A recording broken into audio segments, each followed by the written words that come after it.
weekend for our country. We captured a man that should have been caught a long time ago. Unfortunately, he wasn't. He's done tremendous damage. But it was an amazing display of intelligence and military power and coordination and getting along with people. Lots of great things happened. So that was a big, big day and a big weekend, and we're very happy about it. The economy is doing phenomenally well. We have, looks like another good day will be taking place today in the stock market. Good numbers are happening all the time. We have good numbers happening all the time. Very soon, I guess we're in record territory for stock. That's great for 401ks. That's great for everything. It's great for jobs. So things are going good. Do you have any questions? We're thinking about it. We may. The question was, am I considering releasing video footage of the raid? And we may take certain parts of it and release it, yes. No, I think Rudy Giuliani is a great crime fighter. He was the greatest mayor in New York City history, but he's been a great crime fighter. He's always looking for corruption, which is what more people should be doing. He's a good man. President, are you on pace to sign the Phase 1 deal with China when you go to Chile? Yeah, we are looking probably to be ahead of schedule to sign a very big portion of the China deal. And we'll call it Phase 1, but it's a very big portion. That would take care of the farmers. It would take care of some of the other things. It'll also take care of a lot of the banking needs. So we're about, I would say, a little bit ahead of schedule, maybe a lot ahead of schedule. Probably we'll sign it. I imagine the meeting is scheduled for Chile. I know they have some difficulties right now in Chile. But I know the people in Chile, and I'm sure they'll be able to work it out. Mr. President, why did you have such an aggressive response to John Kelly's comments over the weekend? Oh, I don't think it's aggressive at all. I would be surprised if he made those comments in a negative way, but I don't think the response would be if he actually said that, if he actually meant that. I said what I do, and that I mean. Mr. President, are you concerned that Nancy Pelosi and others can't be trusted with this kind of information? Well, I guess the only thing is they were talking about why didn't I give the information to Adam Schiff and his committee? And the answer is because I think Adam Schiff is the biggest leaker in Washington. You know that. I know that. We all know that. I've watched Adam Schiff leak. He's a corrupt politician. He's a leaker like nobody's ever seen before. We had a very good conversation with the Ukrainian president.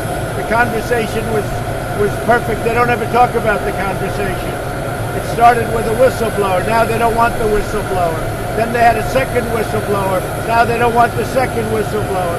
The reason is that when they saw what the whistleblower wrote, and then when I released the conversation, which bore no relationship to what the whistleblower saw, they said their case was out the window. And I think it's a disgrace. And frankly, I told Republicans who are really being taken advantage of, they're really being maligned, and I think it's a horrible thing. They're really looking to hurt the Republican Party, and it's turning out to be just the opposite. So one thing I said, I'd rather go into the details of the case rather than process. Process is wonderful. We already have 50 Republican senators. I never called one of them sign up. 50 out of 53, 50, and perhaps the other ones will do it too. But process is good. But I think you ought to look at the case. And the case is very simple. It's quick. It's so quick. I had a great conversation with the Ukrainian president. I had another conversation with him also, I think before that, which was the same thing. It was nothing.